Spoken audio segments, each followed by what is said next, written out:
ship is going to be home to a new team.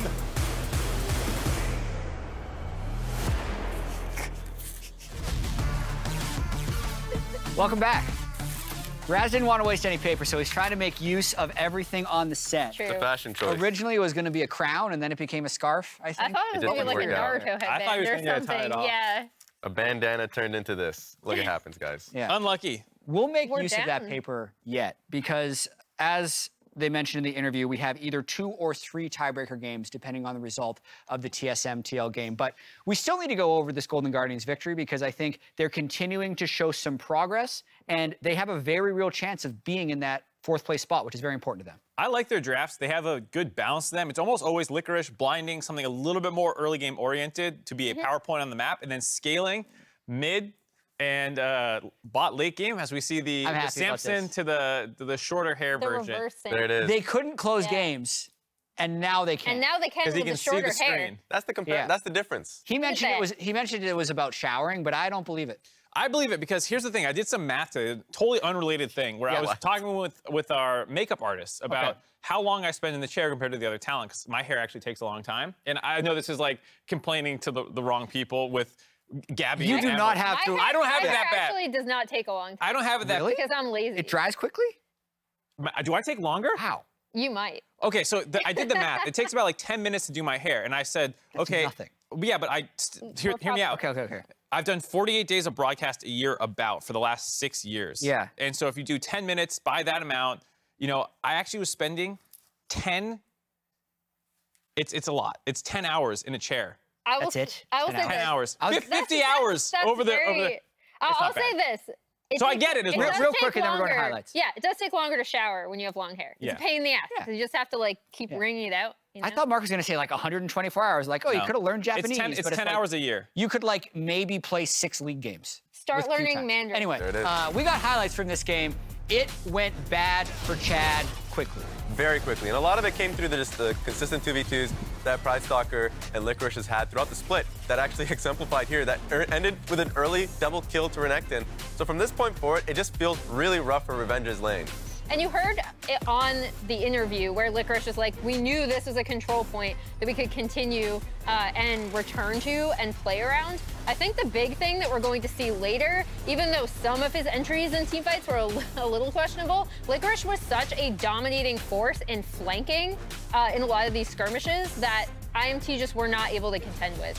Yeah, and I mean, you already saw who got Pog on that one, Pridestalker. He was 2 levels ahead of Chad at that point. He had been farming so efficiently throughout this game. So, like, welcome to the LCS for Chad. I mean, he got put in a pretty tough position, and Pridestalker has been really a rising star in this league so far. So a big congratulations to the Volibear there. Yeah, it wasn't a good day for Academy. I'm sorry. Like, COG had the quickest loss, and Chad got, like, his CS doubled. I'd say he wouldn't have had any practice with this Immortals team, so I'm going to give Chad a pass on this one. But the objective setups at the end, like, they technically did manage to steal this dragon away. Pridestalker doesn't get this smite. Chad is able to secure it, but they're so far behind. Golden Guardians wins the fight. They use this pressure to eventually get to Baron and then just have a pretty clean victory.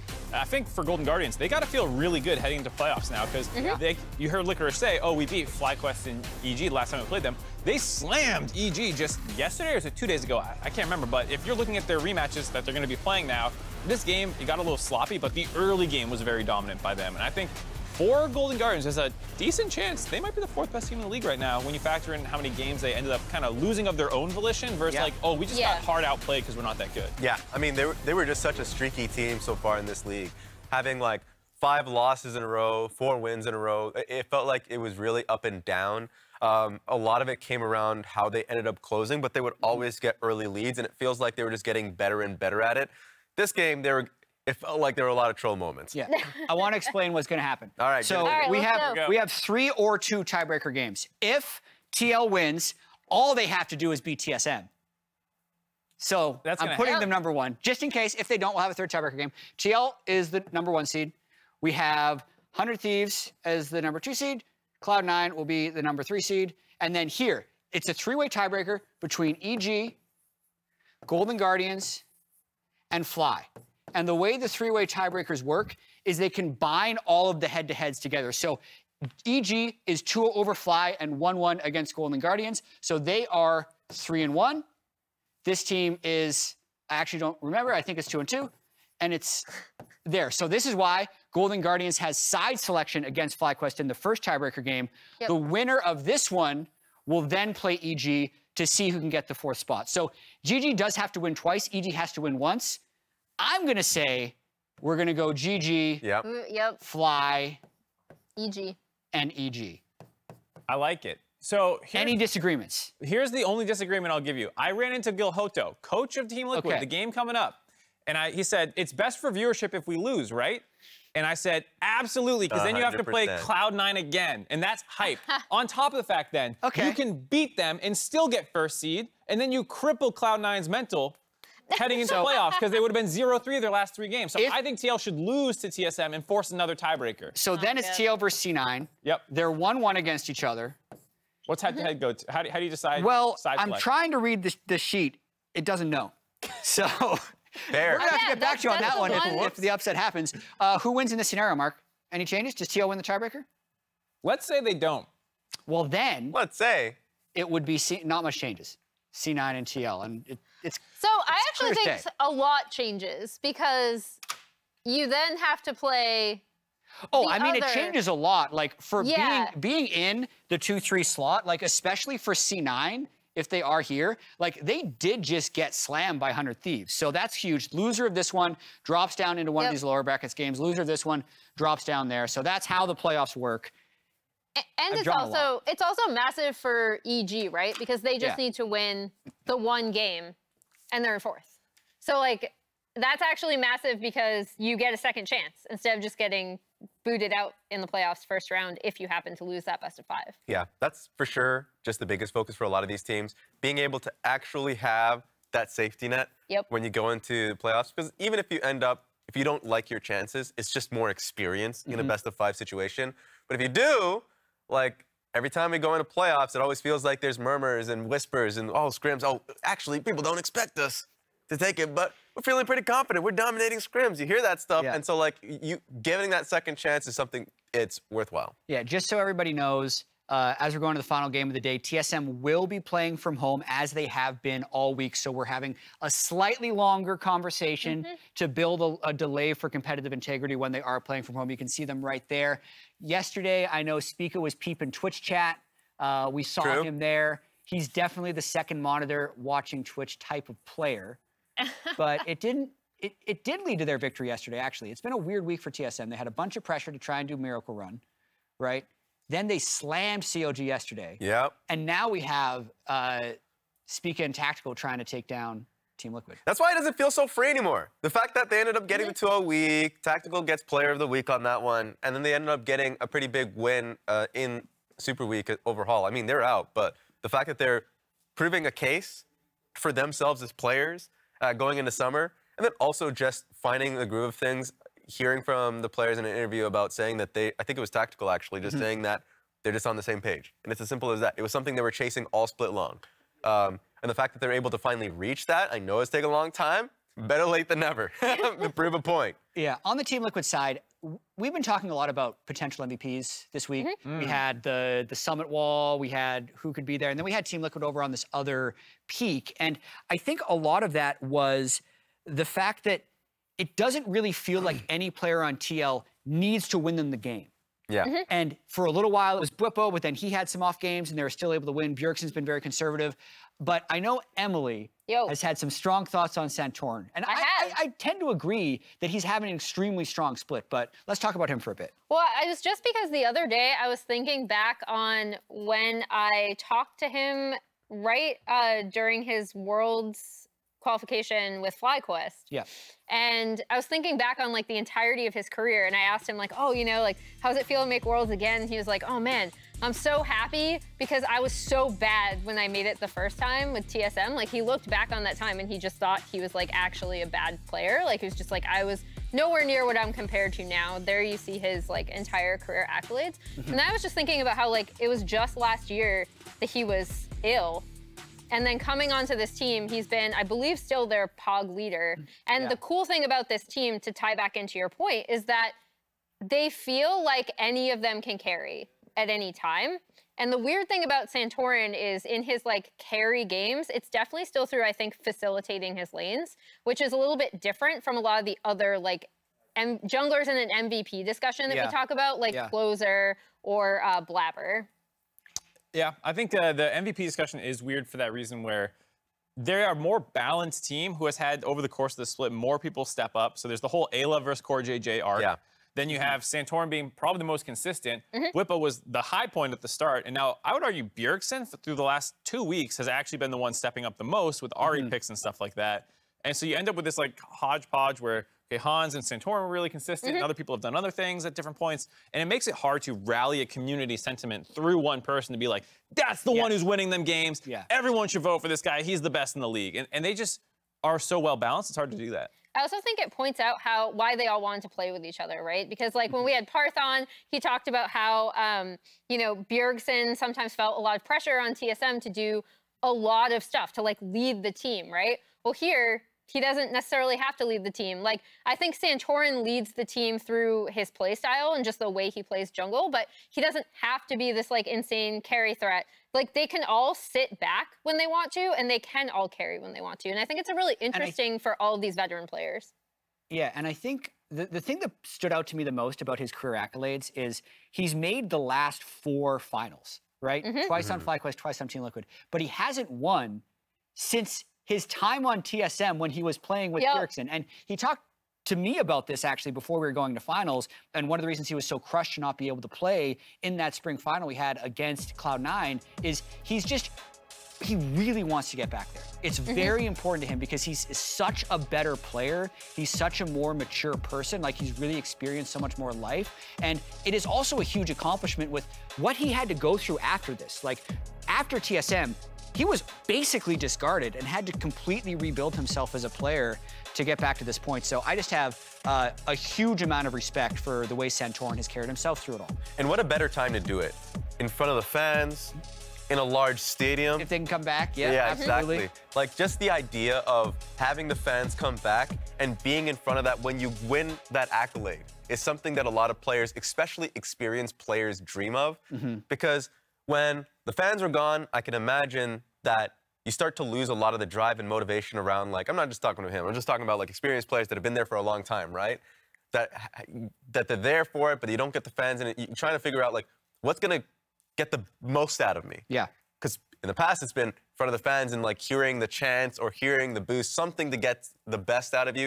And I feel like if you are Santorin and is able to get that first championship in front of the cheering fans, right next to the person you did it before with, that would be a really special moment. That's actually something that means a lot to him specifically, because I remember interviewing him in lockdown, and he was like, yeah, it kind of sucks just like rolling out of bed and playing. Like, it doesn't, and that obviously wasn't when they were here in studio, but like they were just playing from home. But like he was just like, yeah, it doesn't feel right. Speaking of rolling out of bed, his hair looking great since we were on that topic earlier. The facial hair is a very different look from the baby face. Yeah, it's smooth. We're going to have TL versus TSM. I mean, we know TSM is out of playoffs. We know TL is first or second, but there's also some extra thoughts from Spica and Bjergsen as they face off against each other today. Take a look. And talking to the players, it seems like they're having a pretty hard time over there. I was happy to see them get a 2-0 last week just because I still care about Spica and Huni a lot, and I want them to do well. Obviously don't want them to do well against us, so I still want to crush them tomorrow. But yeah, hopefully they turn it around a little bit for next one. I mean, for me, I definitely really want to beat TL just because Bjerg left us like a rat. But if we can beat him, it'll be really, really great. And it'll be, I guess, the highlight for my season at least. So I'm really excited for tomorrow's game. Very dangerous Spica, I think I'll add. Yeah. Highlight for the season, taking down your old coach there. I actually love the banter between these teams too. The pregame lobbies can be pretty hilarious. You know, Spica immediately coming out with the like ban Rumble if you're insecure, you know, and then the first ban immediately was Rumble. So it's pretty funny seeing the trash talk back and forth between these guys. And TSM has looked a lot better of recent weeks. You know, they have been playing, I think, with some more confidence, a little bit unchained, I think, once they were eliminated from playoffs. So that's going to feel good for them. Yeah, definitely. As a ban, you mentioned Jillian also getting banned, so a lot of respect here to the power picks, the signature picks on either side. Ryze also going to be banned away. Pretty good champion. One Takeover is pretty happy with you. Has been a nice addition to this TSM.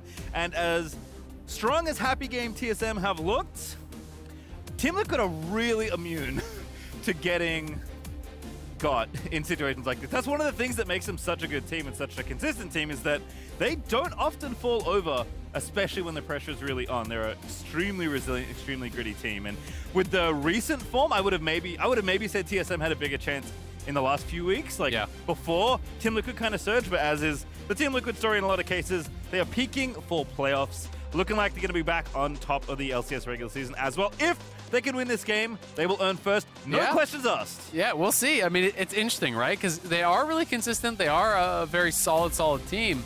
They did lose to FlyQuest, though, which was pretty surprising. They did lose to C9 recently. You know, both of our top 2 teams have taken some L's over these last couple weeks that, you know, people maybe didn't think that they were going to actually drop. So we'll see if TSM can surprise them here. If they want to go for anything really, really aggressive, really kind of crazy to kind of take them off guard, I think that can be pretty successful against a team like this.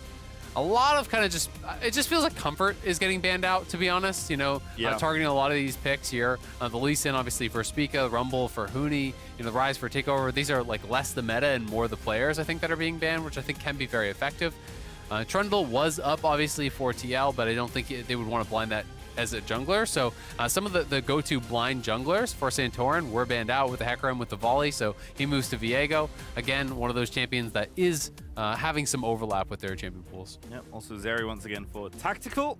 Definitely one of the players that goes to that champion pretty often, although Zeri's, it's funny, like obviously seen more Zeri post-nerf because she's left unbanned a lot more often, but not every team has the same priority on Zeri, but TSM have definitely been a team that have gone to that champion. Yeah, it's now going to be tied for his most played with Jinx. So, you know, he has 4, make it 5 with this pick, and has done all right with it, 2-2 so far, which is obviously a lot better than the norm for TSM, you know, given that they have had a pretty rocky split. So I think has been pretty effective. And when Tactical's on, I think that he is really on.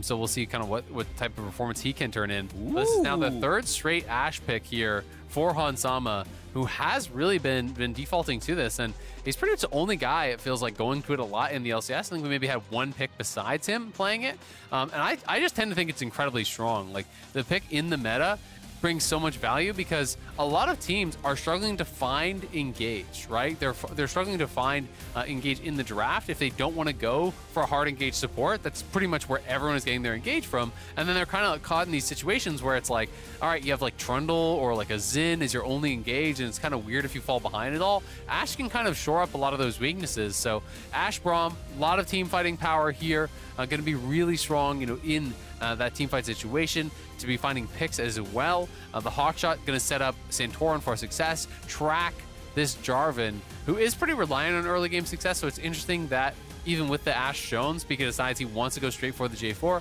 Of course, it's great in team fights against it, but the early pathing, it's more difficult to surprise an Ashe team because you get Hawkshot level 2, you scout this guy out, and you track him, and that's going to be the job here of Hansama and Bwipo. Yep. Also, kind of to Spica's interview yesterday, did talk a lot about, you know, just kind of wanting to pick Jarvan and go camp for Huni. Yep. I imagine there is definitely some intent for that in this game as well, as Syndra and Ari both get banned away from Bjerg. Obviously can't have the J4 Rumble, which was a big piece of their game yesterday, but there's plenty of carries for Huni to take in the top lane. Yep, and Ari, I think, has been so successful for Bjergsen. Oh, yeah. You know, 3 of his last 4 games, he's played the Ari. They did take 1 loss in those, but I think he has looked really good in all 3. And I think, you know, in their wins on Ari, like, he was the reason that they won, right? And a lot of people have been talking about, well, Bjergsen had kind of just been along for the ride a bit. Like, he had been playing well, not making mistakes, but it was other people that were carrying. He carried those Ari games in my mind. So that's going to get taken off. The Syndra going to get taken off as well. We'll see if it is blind for Takeover. That's my assumption. You know, with TSM on red side, you almost always expect it to be the Huni show. Bjergsen could go towards something like the Vex that is open, and we have seen that taken in this matchup quite a lot. So we'll see if he's going to be someone who wants to pick that up. You know, he's a very versatile player. You can just go control mage and farm it out. Like, that's what we actually saw Blaze Olive do last game. But Bjergsen is one of the guys who does really like to dive into any new matchup, any new champion that is getting popular, and making sure that he has it in his repertoire. Yeah, I mean, definitely a decent time to play the champion. If they want it, that is Graves Blind for Bwipo. It is going to be Another marksman there. Make it 3 for Team Liquid. Corki instead for Bjerg. So this is the exact matchup we just saw that the Blaze Olive wanted to take. So you can kind of do the same thing that we saw, him do against PoE, where you just go early defensive. You get that early Hex Drinker, try to stay safe. Of course, J4 plus LeBlanc, very threatening in the gank setup, in the 2v2. Irelia would be an aggressive counter pick here, for Huni. You are going to get pushed in early, but there are opportunities post 6 to find those all-ins, and especially if J4 can get up there and get you ahead, it can be very difficult for the Graves to really kind of come back in that. So this is going to be an interesting one. Triple marksman here for TL. Turns out they are pretty good. They are very low in engage, though, and this is actually a very similar style of composition to how they lost against FlyQuest, where they played the Lucian top. TL has, I think, struggled at times when they have been playing low engaged comps, when they don't have that go button. They've created big leads with these types of comps, but they haven't always been able to close out effectively with it. So trying to have that as another weapon in their arsenal going into playoffs, working at that, and we'll see if they can do it here today. This is a league built on speed and precision, where everything needs to perform at a pro level, especially your hardware. They block the road. They want to complete the final piece of the puzzle. They don't have enough damage for it, but who cares? It's all a formality, baby. The winner of LCS Lock-In. Even if you're hard stuck plat, like me, forever. Roccat, the official mouse and keyboard of the LCS. Alrighty then, well, I have great news for League of Legends fans at home, especially if you're an LCS fan. This is our last regular season game of the spring. Why is that good news, Azael? Because no matter what happens, we got more games after this as well. Yeah, we got tiebreakers coming, 2 or 3. If TL lose, we got 3. If they win, we get 2. But they obviously want to secure this win here, lock up first place. Don't curse TL. I just want everyone to know that. Wasn't us. Now, see, there you go. There's Steve. Innocent. He knows. He knows what's going on. No. Indeed. Team Liquid are very familiar with getting first place, especially in the regular season standings. So aiming to get back up there after Cloud9 looked like they were going to run away with the split. They have faltered a couple of times in the back end. Team Liquid, ever the consistent gamers, have kept themselves towards the top and could indeed reach the summit if they take down TSM, which shouldn't be tricky given TSM split. If you look at the records, you wouldn't think so. But given the games today, the craziness we've been seeing, no one is safe. No one is safe, for sure. And Bjergsen going a little bit of an interesting rune choice here. He's going Electrocute. First Strike is almost exclusively what you see on Corki. If people are really in a rough matchup, they'll go for Fleet. I have not seen a lot of Electrocute, but if you're going to be taking these types of trades, can make a lot of sense. A lot of teams are loving this invade, though. Spica getting invaded on the red. When you have Graves level 1 with the E, it's so strong. Spica getting pushed out. TSM are posturing like they just want to scrap for this, but it's too little too late, man. You got to give it up and just get back to your lane, because Takeover ends up taking a bit of a rough trade off the back of that as well. This sucks for Spica. You're playing an early game champ, one of the best level 2 ganking champions in the game, if not the best on the J4. And now you don't have a red buff, which makes any early game gank that much weaker and is going to slow down your clear a lot more. He's starting a leashless Wolves here, level 1, and Santorin's going to cross. This is less about the gank and more saying, nope, you can't have my red buff. I know that's what you want to do. You want to go cross map to the red. So seeing this, Spica won't even be able to try, so he's going to have to do a weird clear where he just basically does his blue quadrant, Wolves, blue, go to Gromp, and then go cross map again, back up to try to take your Krugs, and we'll see if he can pilfer anything away from the enemy jungle, but it's looking like it's going to be a 4-camp clear, and he'll just be down a couple camps. Yep, Hunt Summer getting the intel as well, had the hook shot leveled up for level 2, so Spica's life is even more miserable, as Team Liquid are so good at getting information and playing with the information here. So Santorin off to the races. Do like the Electrocute for Corki. I think Bjerg is one of the players that is always dialed in, not just for different champion matchups, but the different things you can do in certain lane matchups. So really cool to see that he wants a little bit more early power in this 1v1. Ooh, he's actually just going to look around for a wraparound gank. I think that is smart. If you say your only way out of this is just by fighting, as Huni's going to get pushed in there. Spica's trying to see, is there anything for me to take? And there really isn't, because this whole side of the map has been cleared. He's maybe going to look for some sort of a dive. Was spotted. He actually showed. Ooh, he actually hit the chain. Bjergsen is going to get knocked up there as well, and that's first blood. Spica gets his revenge. Oh, Spica getting him, but is Santorin gonna get some revenge of his own? Spica, with the blast cone was not actually there from Take, so Bwipo could flash on this. He might want to go. Spica's getting out of there, and Takeover's now in trouble. Bwipo, smokescreen down, gonna try and run down Takeover. Ooh, that's the right one, but Santorin left to the waiting arms of the Viego is gonna be a trade. Yeah, nice flash from Spica, anticipating the flash in there from Bwipo. Unfortunately, things end up going a bit bad on the back end of this as Takeover goes down.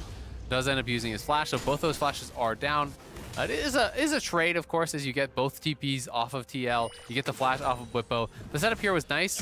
Spica was spotted, but with the chain landing, Bjergsen basically just knows he's dead. Like, as soon as the chain is there and he flashes onto your face, even if you flash, the chain extends and will actually latch with you. So you would have had to be able to flash the chain itself, but Takeover, flashing in there, not allowing that opportunity. And then with Santorin camping the clone, no way out here.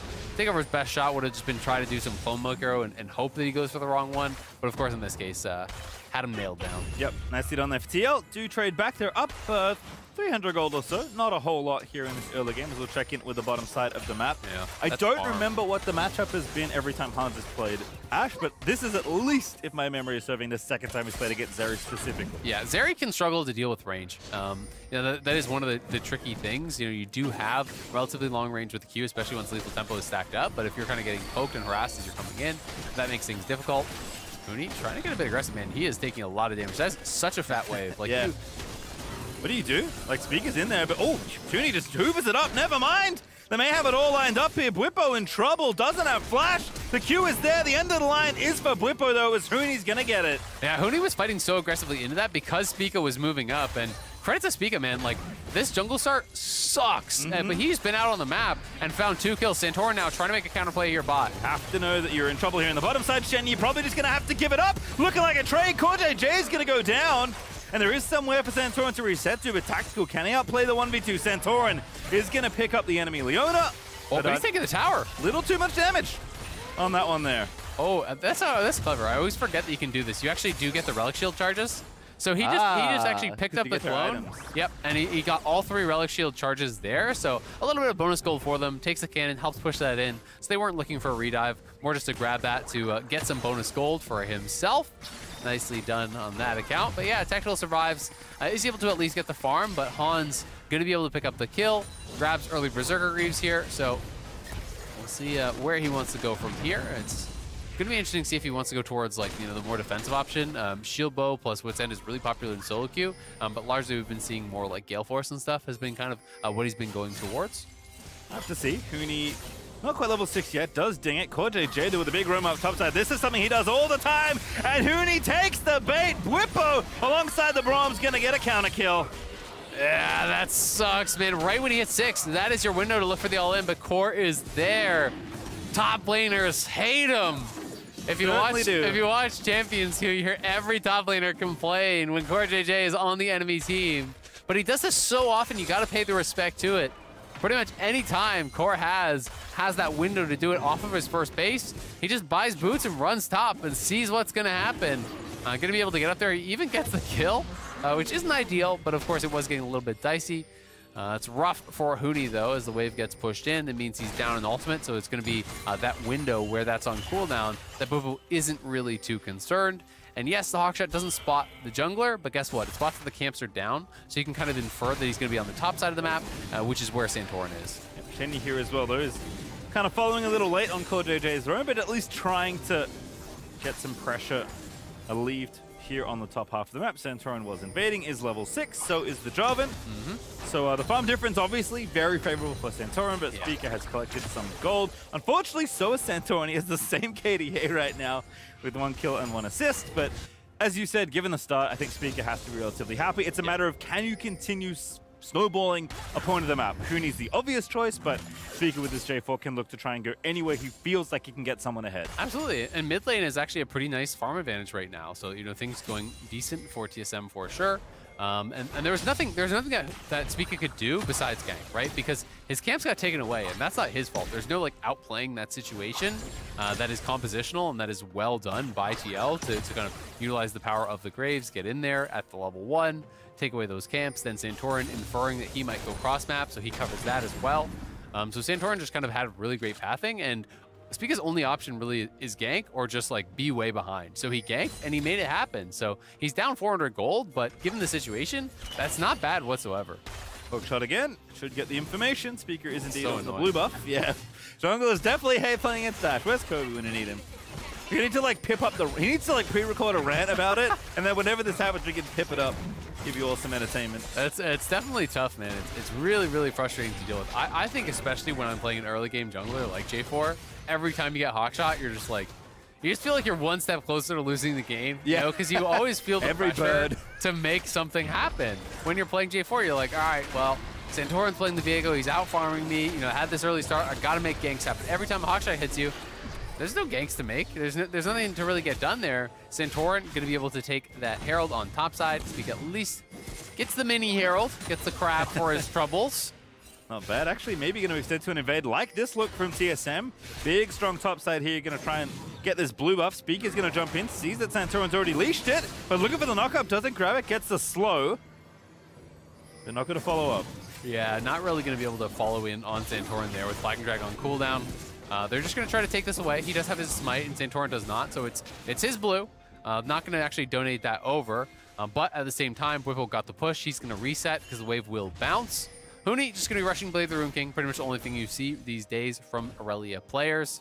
And on the other side, going to be interested to see exactly where Bwipo wants to take us with his itemization. You know, it's not the super aggressive builds that we had been seeing prior. You know, he had been going like just full-on lethality every single time when he brought out Graves early on in the year. Was one of the guys that I think he had the best Graves, I would say, that we've seen in the LCS, and really was able to be very, very effective with it. But looking like a little bit more of a defensive build this time around. As you noted from Bjerg's little few seconds of waiting, the package is up and available, so TL are going to be looking for a play with Bjerg. It only lasts a minute, and the Dragon is up in more than that, so won't have it for that fight if they want to take the Hextech Dragon, but obviously Bjerg can look to make something happen somewhere else, as TL have actually rotated Hans up towards the top side of the map. And for now, just kind of that push and pull, you know, moving around the map, trying to start pressuring these towers. Huni really wants to find some isolated time here against Bwipo, but TL have just done a good job kind of circumventing that, right? With good reset timings and just bouncing back and forth, you know, fighting away from him, trying to put pressure away from the Irelia. They're going to be able to crack this tower, so that should be first tower going down. Not quite, as it actually takes too much damage to get that last little bit. So TL will have to hang around and try to push in here, try to finish this off. This tower is just a couple autos, but it does get a little bit difficult to do, so they might not actually be able to finish this off with Spica covering. Yeah, they did spot him as well. There is a ward that Spica walked over, so 89 health, keeping TL away from that extra plate and first turret money. Feels kind of bad, but Team Liquid aren't going to be too bothered. Have to expect that they believe they'll get that in short order, and Hans and CoreJJ are understandably going to stay around to try and make that happen, especially because they expect TSM to run down to this Drake in 20 seconds. You know what I think this is? I was kind of trying to puzzle out what Bwipo was actually building. I think it's the Gore Drinker Graves build. I've been seeing this a little bit on ladder. It's pretty weird, but it is very tanky. We're going to see Shenyi maybe get chased down here. He's okay. Oh, Arrow's just barely going to miss, so now he's okay. It's one of those things when you're playing against melee-heavy teams and you're kind of just scrapping in the middle anyway. Melee Graves? Yeah, it's basically melee Graves. Like, Gore Drinker Graves has become kind of popular. Yeah, it actually is. I was a little bit confused because I saw the Coalfield, I saw the pickaxe, I saw the Kindle Gem. I'm like, is he building multiple items, or is he actually just have the pieces for the Iron Spike Whip? Because obviously the pickaxe builds into that. So yeah, it is going to be the Gore Drinker Graves here. It's something we haven't seen on the LCS stage, but with 3 melee on the other team, hey, could be pretty effective. It'll be interesting to actually track if he can get some good Gore Drinker procs off there. It is obviously quite a bit of health. The Omni Vamp is nice for Graves. The ability ace, like all the stats are great. So it's just a little bit like the passive, rather the active can be a bit difficult to use obviously on a range champion. But if you think they're all going to be diving on top of you anyway, then hey. Takeover been really consistent actually with this poke. He's up 20 CS, which is nice to see, but again, Corki's just absorbing the pressure. Bjerg's actually not got a Hex Drinker right now, might not even want one at this point. Maybe feel like doesn't need it. Obviously, LeBlanc is going to be a big threat for the squishier targets in general, but not being able to convert Takeover's pressure anywhere else just yet. It's going to get spotted transferring to top side because Shenyi's here, maybe trying to interrupt Bjergsen's happy farming time. Yeah, no flash on Bjergsen, so there is some potential to try to pressure him. As you said, there is no Hex Drinker, so I think if they actually can land full combo, you can kill this. So it just comes down to, can they actually land the CC? There's one, there's two, and that's an easy pickup. Shenyi, though, a little too low. Isn't going to die just yet, but no one's in the area to chase him, so Shenyi's going to hit B and put his hands together. Yeah, well played there by TSM.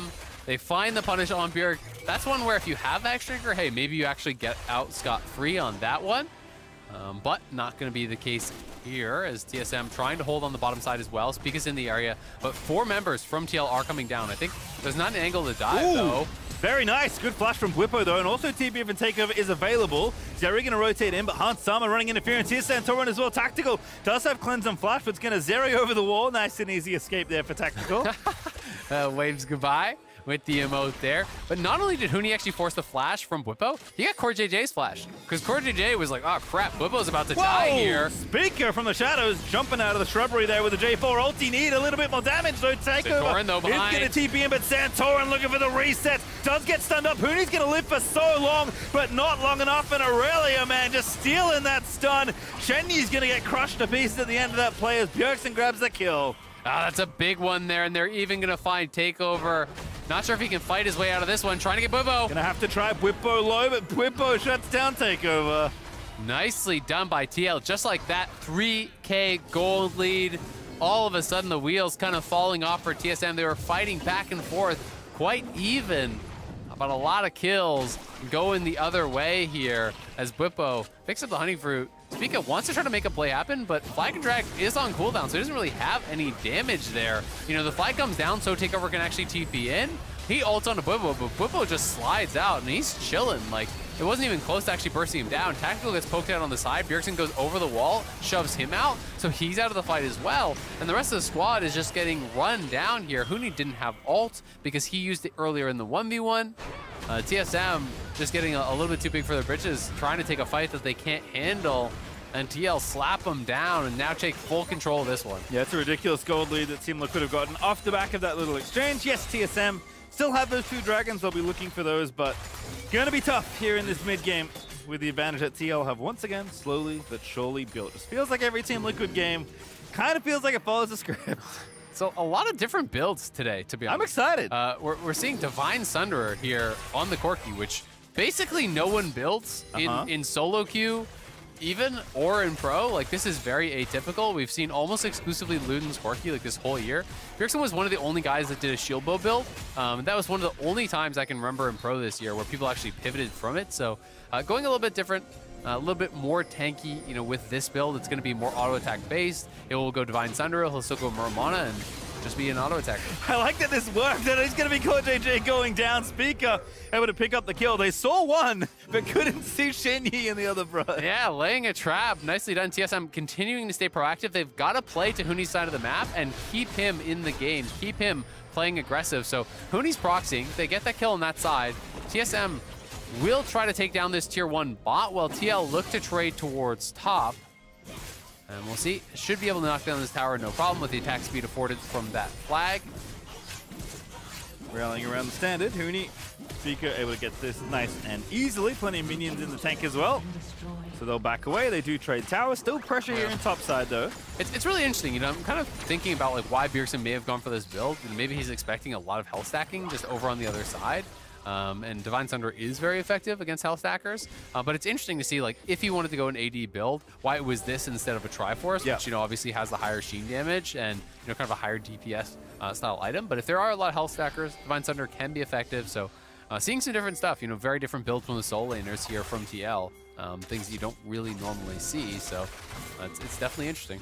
Definitely have faith in TL as well, but, you know, they've got the infrastructure, got the players to be doing that homework. So. And Bwipo has done that on Graves before, right? Like, he was the only guy doing the crazy lethality builds when everyone was doing just like full shield bow, defensive style builds. Hullbreaker Scion. Yep. Shyvana. Redemption Scion. Oh yeah, Redemption Scion there. That's trouble in paradise there for Shenyi. Santorin able to pick that one up. Great arrow from Hansama to set this all up. And this is a high value herald that Team Liquid are just ramming down mid here. TSM going to lose 2 towers off that play. Now the gold lead's starting to grow up to 4K for Team Liquid. Yeah, it's getting pretty concerning. The gold lead getting away from them and TSM. Their big advantage was stacking towards Soul. Well, that's going to get cut short here, unfortunately, for them. Huni will push on the top side, potentially take down this tower, but could very well die for it. His Bjergsen, I believe, still has package, so he's going to go in. Zoomy, zoomy. Huni in trouble. Tower not dead, so this is just an easy pickup. Bwipo going to flash in to make sure that kill happens quickly, and Bjergsen does collect the gold. Yeah, can't even finish off the tower, unfortunately, for Huni. So he goes down. They get the dragon on the other side. TL win out in all regards. Takeover trying to keep those waves pushed out because TSM basically have to play 1-3-1 at this point. They've got to just keep shoving waves, try to find opportunities to get picks through sides. By pushing in those waves, you can deny vision, you can play from fog, which is kind of where LeBlanc wants to be.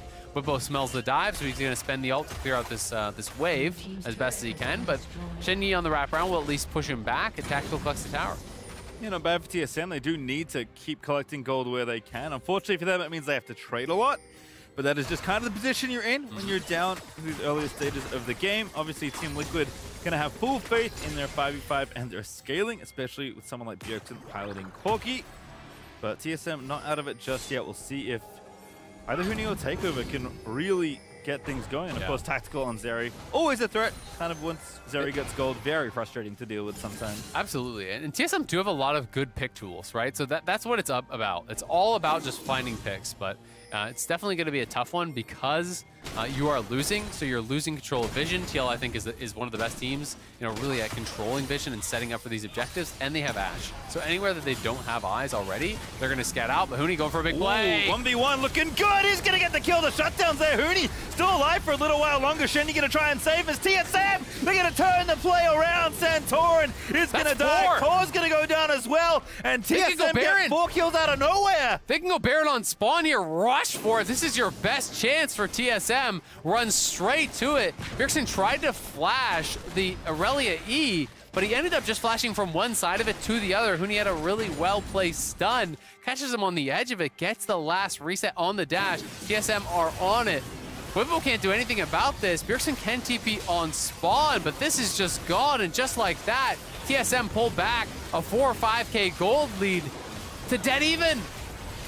And at this point, many people will be worried about TL's fortunes in this game. I personally am worried about TL Dodo's job security because after that tweet, this happened. Fired.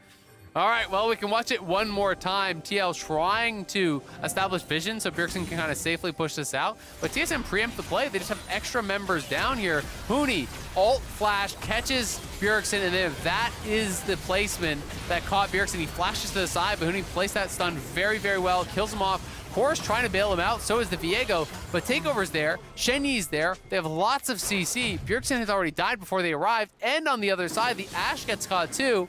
Insult to injury, they all lost their flashes, so this is great for TSM. Now you have the Baron buff. You're still down gold, unfortunately, but like, at the very least, they have a way in. 2 items get completed for multiple members off of that now. It's Shield Bow plus Blade the Rune King, so you're gonna need some heal cut to deal with Huni in that side lane, which Graves has already purchased up. Frozen Heart now through there for Spica. They're looking to push and try to collect some gold. Yeah, how much of the standing gold can TSM get? You have to think with the Baron, they should be able to get a decent amount, but TL are going to try and fight them off the turrets here by as much time as they possibly can. The other thing is that Baron is going to expire, not expire, I guess, before the Dragon is up. And TSM are still looking at that soul, even though they did take a bit of a pit stop there with TL getting one, but Spica, very aware, does flag that brush. Knows Team Liquid are trying to set a trap. Yeah, exactly. And TSM just want to keep them pinned in. You want to keep all these waves pushed, lock them out of their jungle so that when the Dragon does spawn, you know they have no vision in the area. That's one of the most powerful parts about the Baron. And that is why they are playing in this zone. You can see all the vision getting denied here in this area now, sweeping it out, and they're trying to find a pick. Going for a pick here on the CoreJJ, but not quite enough damage yet. Takeover is going to jump in. Shenyi with a stopwatch now as they're going to reset the play. A massive slow from Tactical. Shenyi dies, but Huni dives on in, and Tactical here to play Janitor, mopping up Team Liquid right outside their own base. Oh, they're going to get 3 kills. Tactical still going aggressive there. Santorin forced to retreat. A huge set of plays for TSM. Tactical going to push in mid. Should be able to collect that tower as well. 30 seconds now on the Dragon here. TSM looking strong. Alrighty, 40 seconds on the Baron left. Tower falls down. It's TSM now that are up in gold by 1,000. Tactical is going to keep on pushing in, and looking at this next Dragon fight, Tactical here going to stay to try and take down this tower, but is going to have to back away. CoreJJ is in the area. And it's really starting to feel very similar to the FlyQuest game, where they're playing this marksman top, low engage style comp. The Ashe is in this one, so they do have that. As Tactical playing with fire a little bit, but it's a TP flank coming. It's double TP flank, but TSM has spotted them there and collapsed. This is just so aggressive. Bwipo is going to get stunned up. The package goes down. Takeover is low. Tactical, they need to kill him. They will pick him off. It's Bjergsen that's able to collect it. They get Takeover there as well. Team Liquid, a very bold double TP is going to pay off massive. Oh, that is crazy. They fight their way out. Double TP coming through. And on the other side, Santorin wins the fight as well. Santorin killing off Takeover, taking that, chaining up Huni so everyone can pile in and take him down. Oh my gosh, it's so back and forth. The fights here. TL making a really aggressive call. We can watch this one more time as Tactical is getting pushed out, and it's all about the flank here. Coming in at the same time, it looked like it could have been doomed, but Bwipo flashes the Leona ultimate. The package gets layered across, and TSM's members just get pinned against that wall there. The Ashe arrow connecting as well to knock him down. And then Santorin, who had Takeover's body, he uses that to catch over onto Huni. Get themselves another kill, 12 to 12, 24 minutes in. TL again in the lead here, about 2K, but it's anyone's game. Yep, swinging back and forth here, and Dragon Soul is going to be a long way away. The Elder even further from that. So it is back to looking at the Baron fights, because this game, basically even, it feels like, even though Team Liquid still have an advantage. Yeah. Gonna be a lot on Tactical Zeri, gonna be a lot on Bjergsen's Corki, and of course, the 5v5 gonna have to be good for both teams. Typically, we trust TL in those spots. Yeah, absolutely. The TSM's fighting on. They are, and it's just not the traditional TL style of composition, and they've been wanting to work this kind of stuff into their gameplay.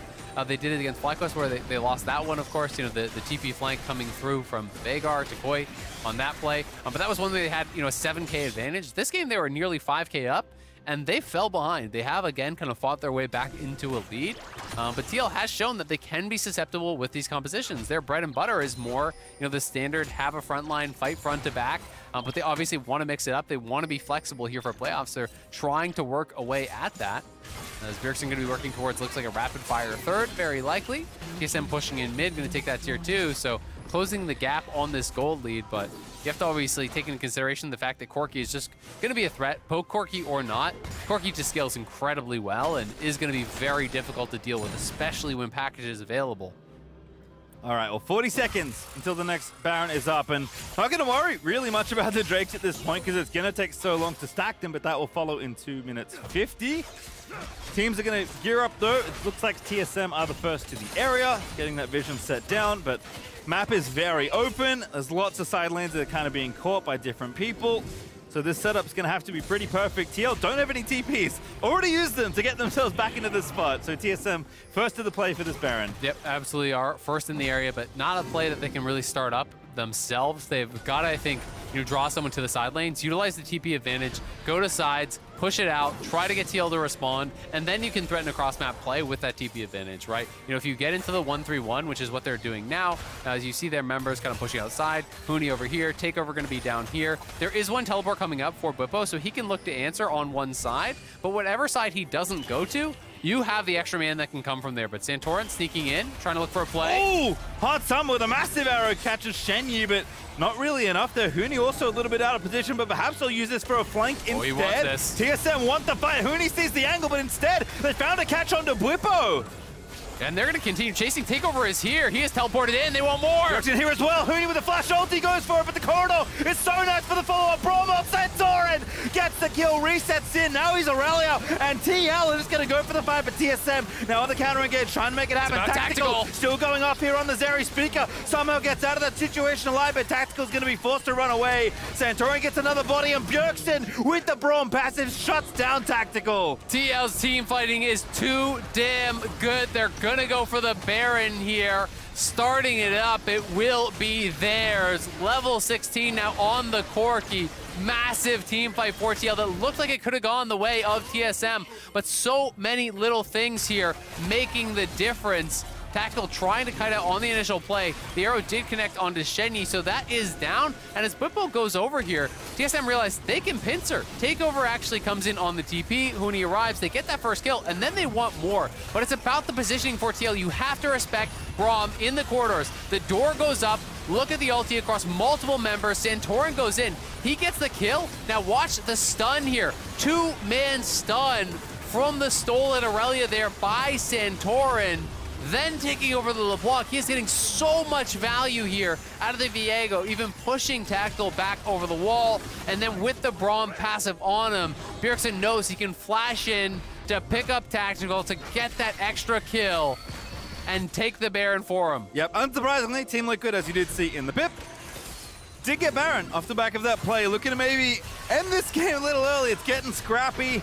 Maybe don't want to have to play for the solo if they don't have to. Tactical's going to zip away, but Santorin is massive in this game. 7-1-8 right now in the Viego, and TSM are going to be pushed all the way back to their base. Yeah, Santorin has just been absolutely smurfing in this game. Really smart pathing, great invade from level 1.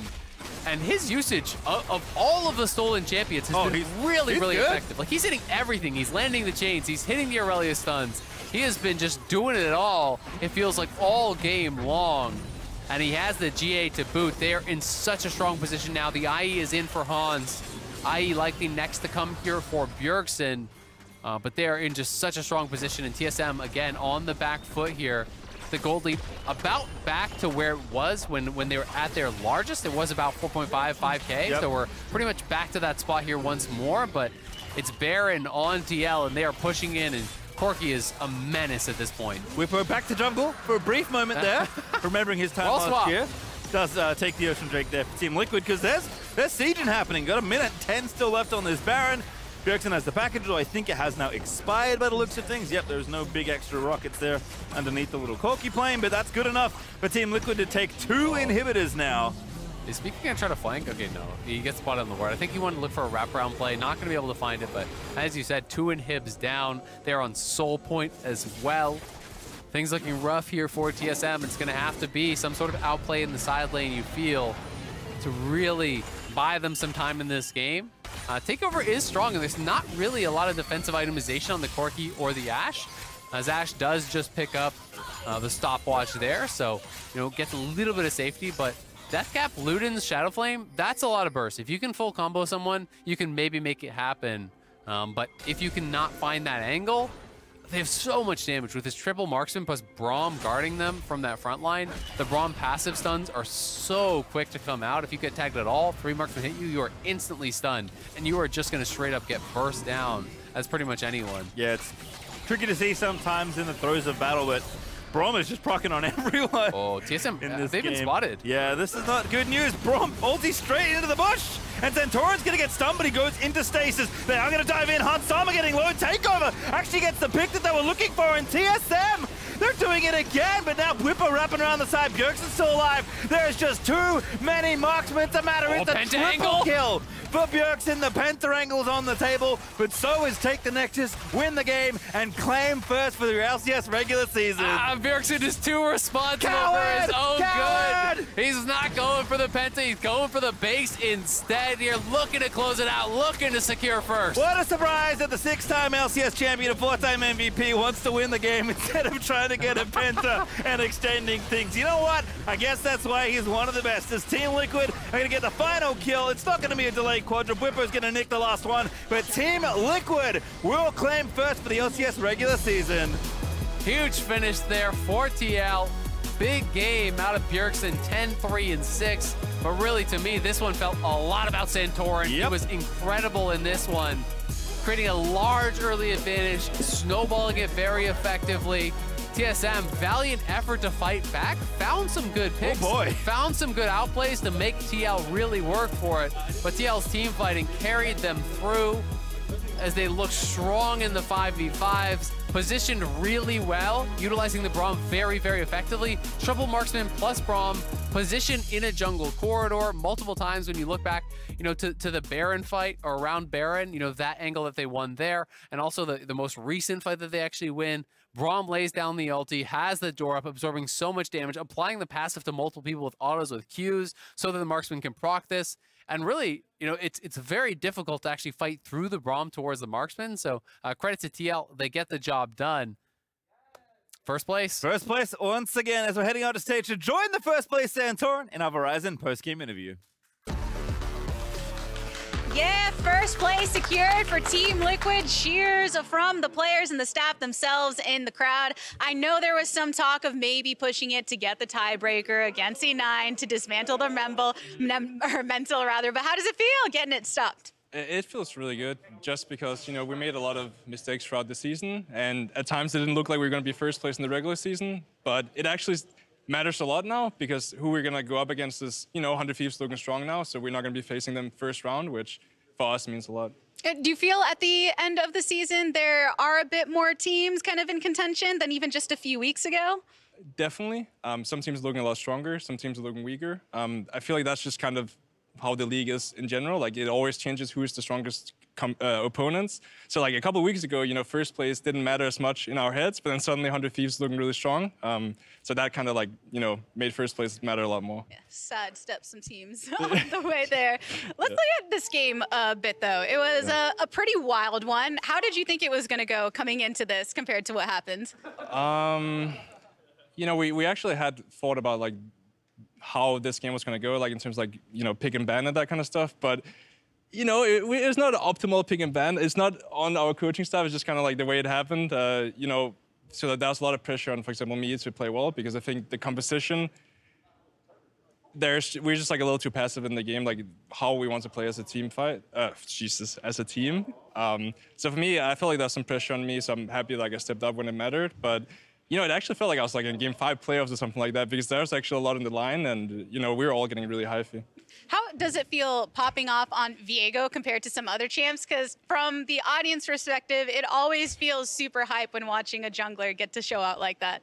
Viego is by far the most fun champ to play, because you literally get to play all the champions in the game, like I guess on the enemy team, and you can have like these like highlight moments where, you know, it looks really cool, but it's just like, I'm just using the abilities of the champion. It's not like something like crazy that no other player can do. It's kind of like, you know, as long as you know what the kid is, like you will do well with it.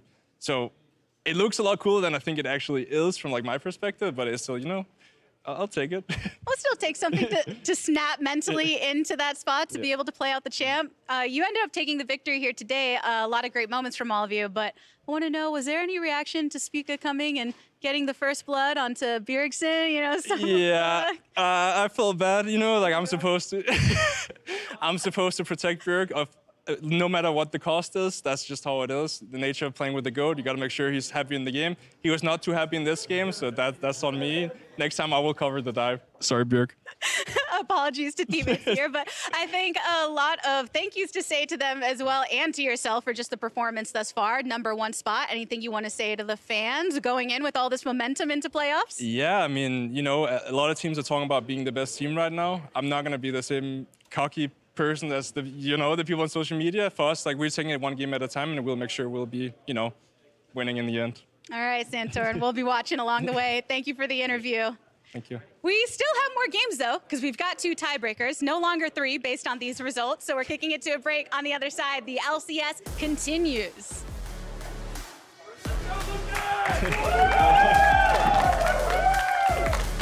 This is just so aggressive. Bwipo is going to get stunned up. The package goes down. Takeover is low. Tactical, they need to kill him. They will pick him off. It's Bjergsen that's able to collect it. They get Takeover there as well. Team Liquid, a very bold double TP is going to pay off massive. Or in TSM, they're doing it again, but now Bwipo wrapping around the side. Bjergsen's still alive. There's just too many marksmen to matter. It's a triple kill for Bjergsen. The Penta angle's on the table, but so is Take the Nexus, win the game, and claim first for the LCS regular season.